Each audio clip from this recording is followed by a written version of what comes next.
Bonjour, alors il y en a sûrement qui sont sur le pied de guerre là en ce moment pour l'épreuve d'agrégation externe qui va avoir lieu bientôt dans 3 jours. Je propose de faire juste les petits exercices préliminaires de l'épreuve MG, donc Maths Gné 2018, voilà, que j'ai un petit peu préparé. Alors, 1, donner une décomposition de Dunford de la matrice A égale 1, 0, 1, A de M2 de C. On discutera en fonction de A et de C. Peut-être il n'est pas mauvais de rappeler que comme C est algébriquement clos, on a les conditions de Dunford.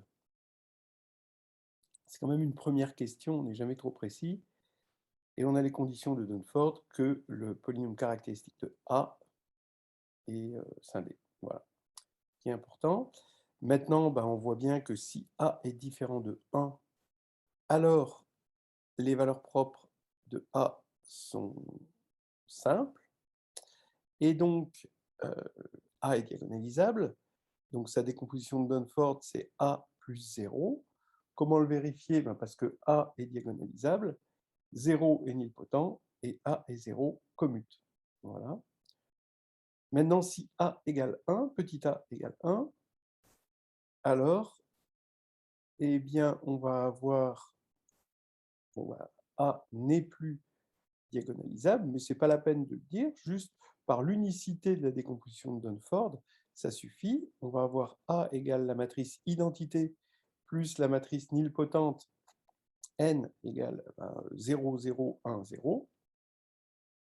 Et donc, on n'a plus qu'à vérifier l'identité est diagonalisable. N, cette matrice, elle est nilpotente, c'est pas difficile à voir. Et puis, l'identité est N, commute. A est égal à identité plus N. Donc, voilà, c'est terminé. On a les décompositions de Dunford. Voilà. On n'a pas besoin de dire plus, mais il faut dire quand même tout ça. Donc maintenant, petit 2, justifier la relation qui est là, avec A et P. Bon, alors j'ai écrit quelque chose.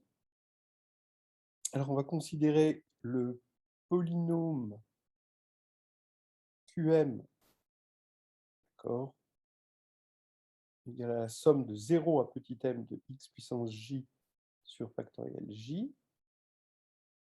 Hein, bon, on sait que PA, P-1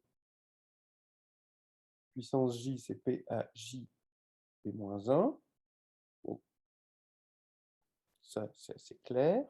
Par combinaison linéaire, quand on va appliquer le polynôme QM à PA, P-1, comme on a une somme finie, on va avoir cette égalité. Donc en gros, la conjugaison commute avec l'évaluation polynomiale. Voilà. Et ce qu'on veut, c'est que la conjugaison commute avec l'exponentielle. Donc voilà l'idée, on prend l'exponentielle de la conjugaison, il faut montrer à la fin que c'est la conjugaison de l'exponentielle. Donc on dit que ça, c'est par définition la limite quand m tend vers plus l'infini de ceci. Voilà. Maintenant, d'après ce qu'on vient de voir, là, je peux commuter au niveau polynomial. Maintenant, il suffit de commuter la conjugaison avec la limite. Ça va être la partie importante où il faut absolument dire que la conjugaison, donc l'application qui va de Mn2C dans Mn2C, qui a grand M associe P, M, P-1, est continue.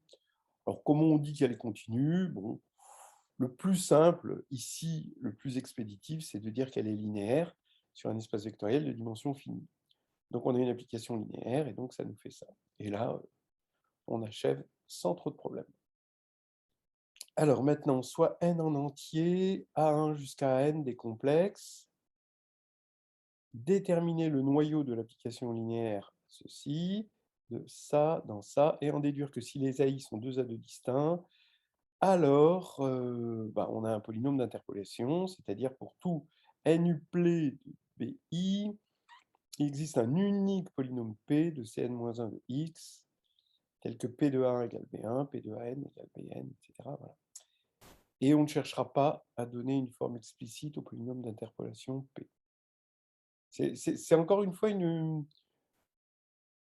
oui, une imposition on pourrait l'énoncé pourrait être plus suggestif. Bon, mais enfin, c'est un avis personnel. Alors là, en gros, donc on a une application. Bon, là, je sais pas, je l'appelle phi. Elle va de cxn-1 dans Cn. Et à P, elle associe ça. Donc là, c'est bien de rappeler que on a ici un espace vectoriel, un C espace vectoriel, et là, un C espace vectoriel. Et donc, on a un morphisme ici d'espace vectoriel. Ça se voit très facilement par définition de l'évaluation. Hein, l'évaluation et la définition, évidemment, de la structure d'espace vectoriel de ces deux X. Alors, qu'est-ce que c'est que le noyau là, de phi? Ben, on regarde phi comme s'il allait de C de X dans Cn. Dans ce cas-là, on va d'un anneau principal vers l'anneau Cn pour l'addition et la multiplication naturelle. Et là, on sait que le noyau, qu'est-ce que c'est? Eh bien, c'est l'ensemble des P tels que P de AI est égal à 0. Donc, il faut que P soit multiple des X moins AI. Donc, il faut que P soit multiple du PPCM des X moins AI. Et donc, on va garder que les AI, que des représentants AI qui sont 2 à 2 distincts entre eux. On va dire qu'il y en a T. Et donc, ce PPCM, ça va être Q égale le produit pour G égale 1 à T de X moins AJ. Donc, T, je dis que c'est juste, on prend en particulier tous les AJ distincts de 1 à T qui représentent tous les AI de 1 à N. Voilà. Donc ça, on appelle ça Q. Et donc, évidemment, le noyau de phi, c'est, si on regarde ça à partir de C de X, là, notre polynôme, eh c'est l'idéal engendré par Q. Et donc, le noyau de phi tel qu'il nous est donné là, c'est l'idéal engendré par Q inter C de X n-1. Donc, c'est les multiples de Q, donc PQ, qui sont de degré inférieur ou égal à n-1. Comme Q est de degré T, il faut que P soit de degré inférieur ou égal à n-T-1. Alors, je ne sais pas quel était le niveau de précision qu'il fallait donner. Je pense que celui-ci était bien.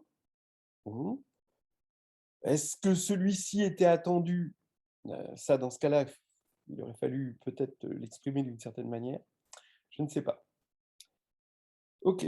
Alors donc, bref, maintenant, dans un deuxième temps, dans la question, on dit que les AI sont 2 à 2 distincts. Alors maintenant, ça veut dire que Q est de degré N. Donc le degré de P est inférieur ou égal à -1. Donc c'est forcément P égale 0. Ce qui veut dire que phi est injectif, parce que le noyau est nul. Et puisqu'il est injectif, et que là, on a cette dimension qui est égale à cette dimension, il faut bien le dire. Évidemment que les gens qui disent, sans parler de dimension, que injectif implique surjectif, ils n'ont pas les points. Voilà. Eh bien, là, on a la surjectivité dans ce cas-là. Et la surjectivité, c'est exactement ce qu'on voulait, qu'à partir des BI, on puisse trouver un P qui soit unique, puisque c'est injectif, tel que les P de AI sont égaux au BI. Voilà. Alors maintenant, quatrièmement, montrer que toute représentation ρ allant de Z dans GLN de C, alors une représentation, c'est la représentation d'un groupe, d'accord? Donc là, c'est le groupe additif, forcément, Z+. Donc dans GLN de C, et de la forme K donne M puissance K pour une certaine matrice M de GLN de C. Bon, alors ça, c'est pas trop difficile parce que une représentation, c'est un morphisme. Donc, si on a une représentation, forcément, il faut regarder d'abord ρ de 1, parce que c'est un générateur de Z. ρ de 1, on va dire que c'est M, et dans ce cas-là, forcément, ρ de k va être égal, puisque c'est un morphisme, à m puissance k. Encore une fois, j'ai un peu peur que cet énoncé ne soit pas super précis. Parce que là, c'est toute représentation et de cette forme. Est-ce qu'on nous demande implicitement la réciproque, qui est criante de vérité, réciproquement, hein, on peut le mettre en remarque, hein, au cas où. On comprend en tout cas qu'un candidat se pose la question.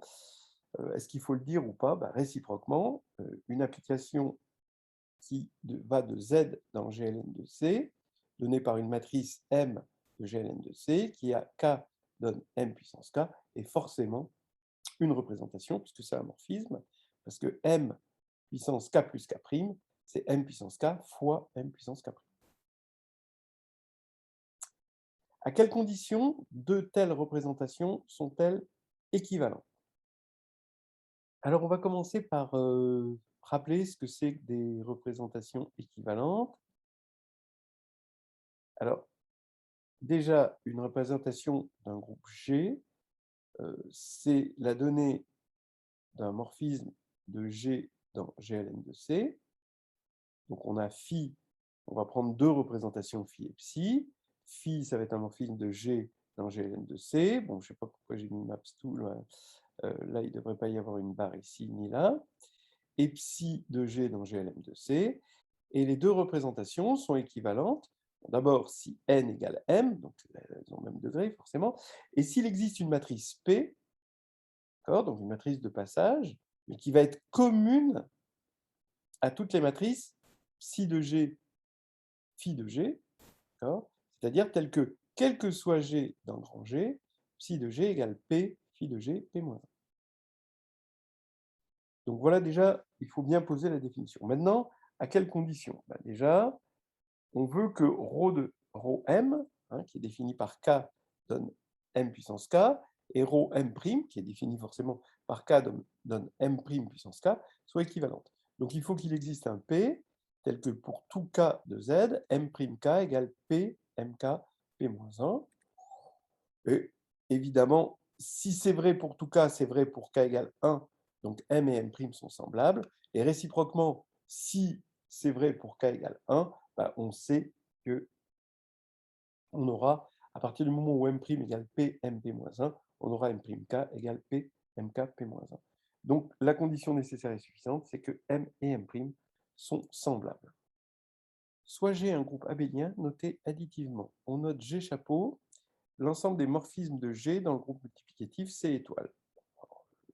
Normalement, ceux qui ont fait une prépa à la règle externe, ils savent que c'est le dual de G, c'est-à-dire les applications F de G dans C étoile, telles que quel que soit x, y dans G, f de x plus y est égal à f de x fois f de y. Bon. Alors maintenant, donc on a défini G chapeau, et on note pour f1, f2 de G chapeau, f1, f2 qui a x donne f1 de x, f2 de x. Il faut montrer qu'on munit G chapeau d'une structure de groupe abélien. Donc on y va. D'abord, bon, on pourrait essayer de le voir comme un sous-groupe de quelque chose. Sous-groupe du groupe multiplicatif des fonctions de G dans C étoile. Après, on pourrait se demander, est-ce qu'il faut montrer que c'est un groupe, ça? Donc, autant montrer que c'est un groupe, c'est pas difficile. D'abord, il faut montrer que, alors très très important, F1, F2 est bien dans G chapeau. C'est-à-dire que c'est bien une application qui a un morphisme de G dans C étoile. Hein? Ensuite, deuxièmement, il faudra montrer qu'il y a un élément neutre. Alors, un élément neutre, ça va être l'application qui à G donne simplement 1, à tout petit g de grand G donne 1. On vérifie que c'est bien un morphisme. ce qui est normal, hein, puisque bon, en fait, toute cette structure, ça va hériter de la structure de groupe multiplicatif de C étoiles dont l'élément 2 c'est 1. Ensuite, bah, oui, l'associativité, bah, ça vient du fait que C étoile multiplie est associatif. L'inverse d'une fonction, bah, ça va être l'application qui a x donne f1 de x moins 1, puissance moins 1, ou 1 sur f1 de x. Bon, voilà. Donc ça pose pas trop de problème, mais le seul truc qui pose vraiment un problème, c'est que f1, f2 soit bien dans G chapeau. Et je pense que c'est là que portait le plus gros de la question. Et là, regardez, ce qu'il faut montrer, c'est que f1 de x plus y, f2 de x plus y, parce que le groupe il était noté additivement, est égal à f1 de x, f1 de y, parce que f1 c'est un morphisme, f2 de x, f2 de y, parce que f2 est un morphisme. Et maintenant, comme C étoile est abélien, on peut échanger les deux. On a f1 de x, f2 de x, f1 de y, f2 de y. Donc ça nous fait f1, f2 de x fois f1, f2 de y. Et on a bien montré que f1, f2 de x plus y, c'était égal à f1, f2 de x fois f1, f2 de y. Donc f1, f2 est bien dans G chapeau. Alors, bon, bah, encore une fois, une petite critique au problème tel qu'il est conçu. Moi, j'aime bien que quand il y a une hypothèse, l'hypothèse soit utilisée, sinon le candidat n'est pas sûr de lui. C'est comme ça, il ne faut pas penser que le candidat, c'est un Superman. Le candidat doute, et d'ailleurs, tout mathématicien doute, c'est normal. Donc, il faut que les hypothèses soient utilisées. Pourquoi un groupe abélien? Est-ce qu'on s'est servi du fait que G était abélien? Ben, la réponse est non. Un mathématicien peut-être un peu plus éclairé, il se rend compte que, étant donné que f de x plus y est égal à f de x, f de y, donc est égal à f de y, f de x, et donc est égal à f de y plus x, ça veut dire que notre application f, si le groupe n'est pas abélien, passe au quotient du groupe dérivé, et donc ramène G chapeau à G quotienté par le groupe dérivé, c'est-à-dire l'abélianisé de G, chapeau. Bon, si vous ne connaissez pas toutes ces choses, c'est pas grave. C'est juste qu'avec un peu de recul, on se rend compte que G chapeau, c'est G abélianisé chapeau, et donc qu'on se fiche complètement, hein, le fait que ce soit un groupe abélien se fiche complètement du fait que G soit abélien ou pas, puisqu'à la fin, on prend l'abélianisé. Mais le fait de le mettre ici, bon, bah, voilà, c'est quand même un peu dommage, hein, parce que ça peut faire douter des gens, et après, ils partent d'un mauvais pied. Voilà ce que j'avais à en dire. Et on va s'arrêter là. Et puis, il serait temps d'arrêter de faire des maths avant jeudi.